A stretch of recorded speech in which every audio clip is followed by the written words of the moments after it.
gentlemen, thanks for joining me. Blue here, back with another of my Duel Links deck profile videos. Today we're taking a look at DarkMagician. So I've got to start off with a little bit of a negative point, something of a disclaimer.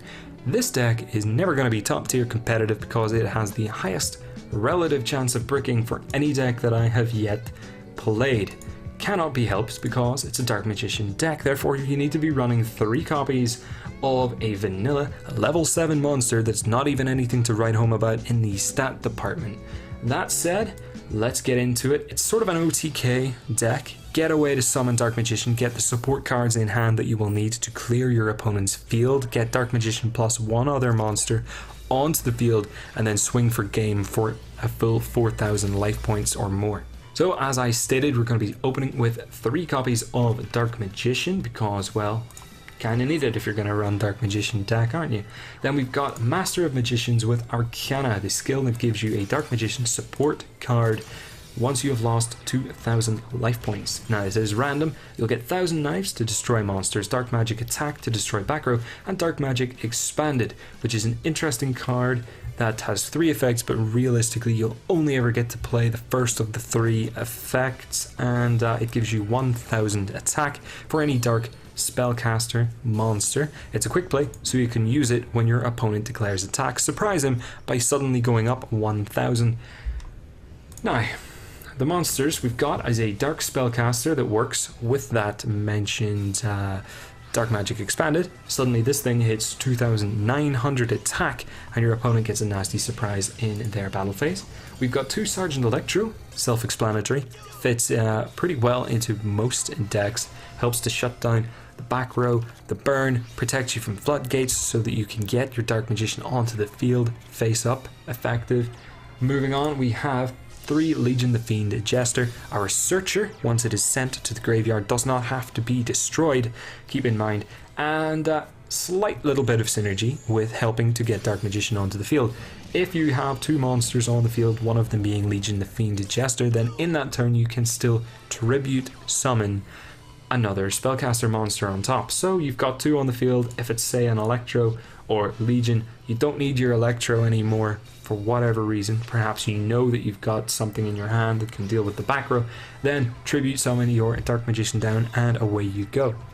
Then we have got the best monster to have in your opening hand. It's Magician's Rod. Summon it and you get to choose one of the 3 Dark Magician support cards we have in this deck and move them directly to your hand. 1 Dark Magic Attack to blow up all of the back row on the opponent's side of the field. 1 Dark Magic Curtain, pay 2,000 life points to special summon a Dark Magician from your deck, so long as you've not summoned any other monsters that turn, but you can set. So what I like to do is play Dark Magic Curtain, get a Dark Magician onto the field, place Legion the Fiend Jester on the field by setting it. Then you can tribute Legion the Fiend Jester if you want to use enemy controller for an econ take. Then you've got your 2 monsters on the field ready to go to swing for game, and Legion is going to let you draw yet another Dark Magician from your deck into your hand. Using Legion to pull the Dark Magicians into your hand helps protect you from getting them in your normal draw and clogging up your hand that way. So we have 2 copies of Ancient Rules just to special summon Dark Magician onto the field, and then I like running Mirror Wall because it helps you use up those 2,000 life points. And finally, Champion's Vigilance. This card, what was it, the first card ever actually put on the restricted list in Duel Links? I think it was, for the synergy that it had with Red Eye's Vanilla Dragon. But basically, we have 4 back row cards that you can feel free to swap out based on what is popular that you happen to be playing against. I like Enemy Controller because of the synergy along with Legion the Fiend Jester. Mirror Wall helps you burn 2,000 of your own life points for your skill activation, and Champion's Vigilance is just a huge screw you that you can pull for some surprise combos. Feel free to take out any of those 4 and put in whatever 4 happens to be working best for you. That is it. Very simple and straightforward to use. Play Magician's Rod, get some support into your hand, figure out a way to summon Dark Magician to the field, and then use all those support cards on the same turn and just swing for game. Be afraid of Sphere Karibo, that's all I have to warn you about. enjoy yourselves.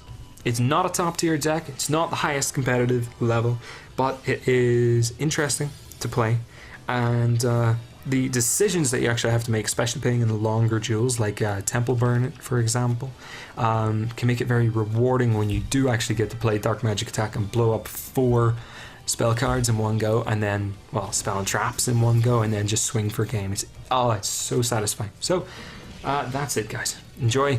Hopefully you've enjoyed some of the clips that I've got playing here. This is all KC Cup dual level, like 17, 18, 19, and 20 games.